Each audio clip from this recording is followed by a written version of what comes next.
नमस्कार साथियों, हमारे यूट्यूब चैनल एग्जाम विथ पीके में आप सभी लोग का स्वागत है। पिछले एपिसोड में आप लोगों को जीके के लगभग 20 क्वेश्चनों को कराया गया था और इस बार इस वीडियो में आप लोगों को साइंस के लगभग 15 क्वेश्चनों को कराया जाएगा, जो आर्मी जीडी के एग्ज़ाम में कहीं ना कहीं ये पूछे गए क्वेश्चन हैं।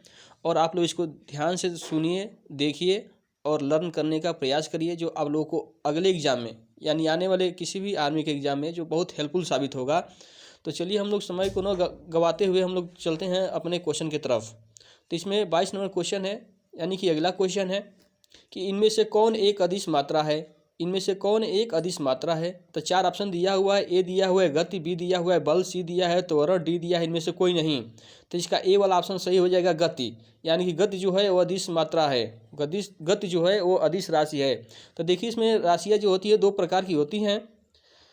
एक होती है अदिश राशि और दूसरी होती है सदिश राशि। तो अदिश राशि उनको कहते हैं जिनके निरूपण के लिए केवल परिमाण की आवश्यकता होती है, दिशा की आवश्यकता नहीं होती है, उसे अदिश राशि कहते हैं। जैसे चाल हो गया, समय हो गया, द्रव्यमान हो गया, दूरी हो गया, ये सभी जो राशियाँ होती हैं वो अदिश राशियाँ होती हैं।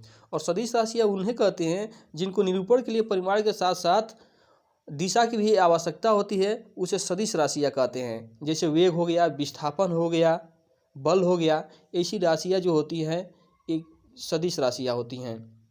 चलिए हम लोग अगला क्वेश्चन देखे हैं। 23 नंबर क्वेश्चन है, कह रहे कि हीमोग्लोबिन का मुख्य घटक क्या है। हीमोग्लोबिन का मुख्य घटक क्या है। ऑप्शन ए दिया है प्रोटीन, बी दिया है लोहा, सी दिया है मोटापा और डी दिया है विटामिन। तो आपको पता है कि इसमें बी नंबर ऑप्शन सही है, लोहा। यानी कि हीमोग्लोबिन का जो मुख्य घटक है वो लोहा है। हीमोग्लोबिन का मुख्य घटक क्या है, लोहा है। ऑप्शन बी वाला सही है। हीमोग्लोबिन क्या होता है, हीमोग्लोबिन के कारण ही जो रक्त का रंग होता है वो लाल होता है। हीमोग्लोबिन रक्त में पाया जाता है और हीमोग्लोबिन का जो मुख्य घटक होता है वो लोहा होता है। चलिए नेक्स्ट क्वेश्चन हम लोग देखते हैं। 24 नंबर, एक जीव की संरचनात्मक और कार्यात्मक इकाई को क्या कहा जाता है। एक जीव की संरचनात्मक और कार्यात्मक इकाई को क्या कहा जाता है। ऑप्शन ए दिया है ऊतक, बी दिया है कोशिका, सी दिया है अंग और डी दिया है अंग प्रणाली। तो आपको पता है कि जो कोशिका की सबसे छोटी इकाई होती है, यानी कि एक जीव की जो संरचनात्मक इकाई होती है और कार्यात्मक इकाई होती है, उसको हम लोग कोशिका बोलते हैं। तो इसमें आपका ऑप्शन नंबर बी हो जाएगा, कोशिका, सेल जिसको बोलते हैं। चलिए अगला क्वेश्चन, मानव शरीर में रक्त किसमें शुद्ध होता है। मानव शरीर में रक्त किसमें शुद्ध होता है। तो इसका ऑप्शन नंबर ए दिया है दिल, बी दिया है गुर्दा यानी किडनी, सी दिया है फेफड़े लंग्स, डी दिया है लीवर या जिगर। तो इसके लिए ऑप्शन नंबर आपका हो जाएगा, ऑप्शन हो जाएगा आपका बी। मानव शरीर में रक्त किसमें शुद्ध होता है। तो मानव शरीर में जो रक्त होता है वो किडनी यानी कि गुर्दे में शुद्ध होता है। चलिए अगला क्वेश्चन हम लोग देखते हैं। किन गैसों की उपस्थिति के कारण अम्ल वर्षा होती है। किन गैसों की उपस्थिति के कारण अम्ल वर्षा होती है। ऑप्शन ए दिया है NO2 SO2, बी दिया है CO2, सी नंबर दिया है O3 O2, डी नंबर दिया है NH3 SO2। तो आपको बता दें कि जो अम्ल वर्षा होती है वो NO2 और SO2 सल्फर डाइऑक्साइड और नाइट्रस ऑक्साइड की उपस्थिति के कारण होती है। जो अम्लीय वर्षा होती है वो NO2 और SO2 के कारण होती है। बहुत इंपॉर्टेंट क्वेश्चन है। चलिए हम लोग नेक्स्ट क्वेश्चन को देखते हैं कि विद्युत प्रवाह किसे मापा जाता है। विद्युत प्रवाह किससे मापा जाता है। ऑप्शन ए दिया है वोल्ट मीटर, बी दिया है अमीटर, सी दिया है एनीमोमीटर और डी दिया है इनमें से कोई नहीं। तो आपको हम बता दें कि जो विद्युत प्रवाह मापा जाता है उसके लिए आपका ऑप्शन नंबर बी हो जाएगा और इसको बोलते हैं अमीटर। इसको क्या बोलते हैं, अमीटर बोलते हैं। अमीटर से विद्युत प्रवाह मापा जाता है। और वोल्ट मीटर से क्या मापा जाता है, विद्युत विभव मापा जाता है। यानी कि जो 2 बिंदुओं के बीच की विद्युत मात्रा होती है उसको मापा जाता है और विद्युत धारा का जो प्रवाह होता है उसको अमीटर के द्वारा मापा जाता है। यानी ऑप्शन बी सही है। और एनीमोमीटर से क्या किया जाता है, तो एनीमोमीटर से वायु वेग को मापा जाता है। वायु के वेग को मापा जाता है एनीमोमीटर से। चलिए हम लोग अगला क्वेश्चन देखते हैं। 28 नंबर कह रहा है कि प्राथमिक रंग क्या है। प्राथमिक रंग क्या है। तरंगे कई प्रकार की होती है, जिसमें प्राथमिक रंग होता है उसमें कौन सा रंग आता है? तो ऑप्शन 4 दिया हुआ है, ए दिया है लाल नीला हरा, लाल नीला हरा।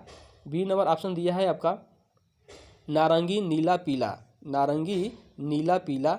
और सी नंबर दिया है लाल नीला पीला। और डी नंबर दिया है इनमें से कोई नहीं। तो आपको पता होना चाहिए कि जो प्राथमिक रंग होता है, जिसको प्राइमरी कलर्स बोलते हैं, वो होता है लाल नीला और हरा, लाल नीला और हरा। इसको हम लोग बोलते हैं प्राथमिक रंग बोलते हैं। चलिए अगला क्वेश्चन हम लोग देखते हैं। निम्न में से कौन सा अंग कोशिका का विद्युत गृह कहा जाता है? पावर हाउस किसको बोला जाता है? कोशिका का पावर हाउस किसको बोला जाता है? तो आपको हम बता दें कि जो पावर हाउस होता है, ऑप्शन 4 दिया, पहले ऑप्शन आप लोग देखिए। ऑप्शन दिया है, ए नंबर दिया है राइबोसोम, बी नंबर दिया है माइटोकॉन्ड्रिया, और सी नंबर दिया है लाइसोसोम, और डी नंबर दिया है इनमें से कोई नहीं। तो आपको पता होना चाहिए कि जो पावर हाउस बोला जाता है, विद्युत गृह बोला जाता है, कोशिका का जो विद्युत गृह बोला जाता है, वो माइटोकॉन्ड्रिया को बोला जाता है। किसको बोला जाता है? माइटोकॉन्ड्रिया को बोला जाता है। अगला क्वेश्चन, निम्न में से कौन सा मानव शरीर के समन्वय गतिविधियों को नियंत्रित करता है? निम्न में से कौन सा मानव शरीर के समन्वय गतिविधियों को नियंत्रित करता है? तो इसके लिए आपका ऑप्शन हो जाएगा, ए नंबर ऑप्शन दिया है हार्मोन्स, बी नंबर दिया है रंध्र, सी नंबर दिया है ग्रंथि, और डी नंबर दिया है इनमें से कोई नहीं। तो आपका इसमें ऑप्शन हो जाएगा, यानी कि मानव शरीर के सामान्य गतिविधियों को नियंत्रित करने वाला जो होता है, उसको हम लोग बोलते हैं हार्मोन्स बोलते हैं। क्या बोलते हैं? हार्मोन्स बोलते हैं। ये होता है हार्मोन्स। चलिए अगला क्वेश्चन, हवा में कितने प्रतिशत कार्बन डाइऑक्साइड है? हवा में कितने प्रतिशत कार्बन डाइऑक्साइड है? तो ए नंबर ऑप्शन दिया है 21%, बी नंबर दिया है 0.9%, सी नंबर दिया है 0.04%, और डी नंबर दिया है 0.05%। तो आपको पता है कि जो वायु में कार्बन डाइऑक्साइड की मात्रा होती है 0.03% होती है, जो कि इस ऑप्शन में नहीं दिया है, लेकिन 0.04% जो इसके एकदम बिल्कुल करीब है, ये ऑप्शन में है, तो आपका ऑप्शन नंबर सी हो जाएगा 0.04%।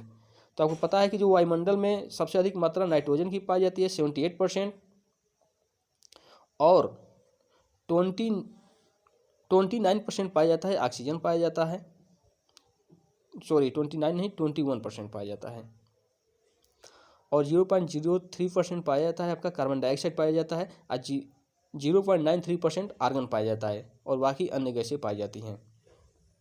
78, 21, 0.03 और 0.93 ये याद होना चाहिए। सबसे अधिक नाइट्रोजन, दूसरे नंबर पर ऑक्सीजन, तीसरे नंबर पर आर्गन, चौथे नंबर पर कार्बन डाइऑक्साइड। चलिए हम लोग देखते हैं, नेक्स्ट क्वेश्चन को देखते हैं। मनुष्य में गुणसूत्रों की संख्या कितनी होती है? मनुष्य में गुणसूत्रों की संख्या कितनी होती है? तो आपको पता होना चाहिए कि ऑप्शन नंबर ए दिया है 48, बी नंबर दिया है 36, और सी नंबर दिया है 46, डी नंबर दिया है 47। तो इस तरह से आपका ऑप्शन नंबर हो जाएगा इसमें 46। मनुष्य में गुणसूत्रों की संख्या जो होती है वो 46 होती है। मनुष्य में गुणसूत्रों की संख्या कितनी होती है? 46 होती है, यानी कि 23 जोड़ी गुणसूत्र मनुष्य में पाए जाते हैं। इस तरह से टोटल गुणसूत्रों की संख्या हो गई आपका 46। चलिए अगला क्वेश्चन हम देखते हैं, मनुष्य में मांसपेशियों की संख्या कितनी होती है? मनुष्य में मांसपेशियों की संख्या कितनी होती है? ऑप्शन ए दिया है 639, बी दिया है 693, सी दिया है 300, और डी दिया है 369। तो मनुष्य में मांसपेशियों की कुल संख्या जो होती है लगभग 639 की संख्या पाई जाती है, और हड्डियों की जो संख्या होती है 206 होती है। बच्चों में लगभग 300 से ऊपर पाई जाती है। चलिए अगला क्वेश्चन, किडनी की मौलिक इकाई क्या होती है? तो आपको बता दें कि जो किडनी की मौलिक इकाई होती है वो क्या होती है। ऑप्शन ए दिया है नेफ्रॉन, बी दिया है न्यूरॉन, सी दिया है नेफ्रैक्टिस, और डी दिया है लसिका। तो जो किडनी की मौलिक इकाई होती है उसको हम लोग बोलते हैं नेफ्रॉन बोलते हैं। इस तरह से ऑप्शन नंबर ए आपका सही हो गया।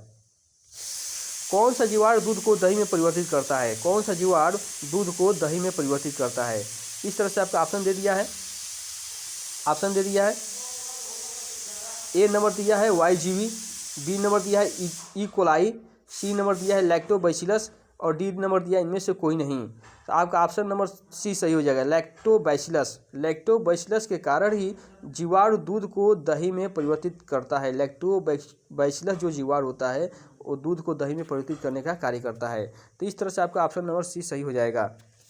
अगला क्वेश्चन, चलिए इस तरह से लगभग साइंस के आपके लगभग 15 क्वेश्चन हो गए हैं। और इस तरह से आपके आर्मी जीडी के जो पेपरों में जीके का हो गया और साइंस का हो गया, और मैथ और रीजनिंग का है तो उसको आपको अलग से कराया जाएगा। इस तरह से जीके और साइंस के क्वेश्चन आपके तैयार हो चुके हैं। इतने क्वेश्चनों को आपको लोग तैयार करिए। आज के लिए इतना ही। तब तक के लिए धन्यवाद। जय हिंद, नमस्कार।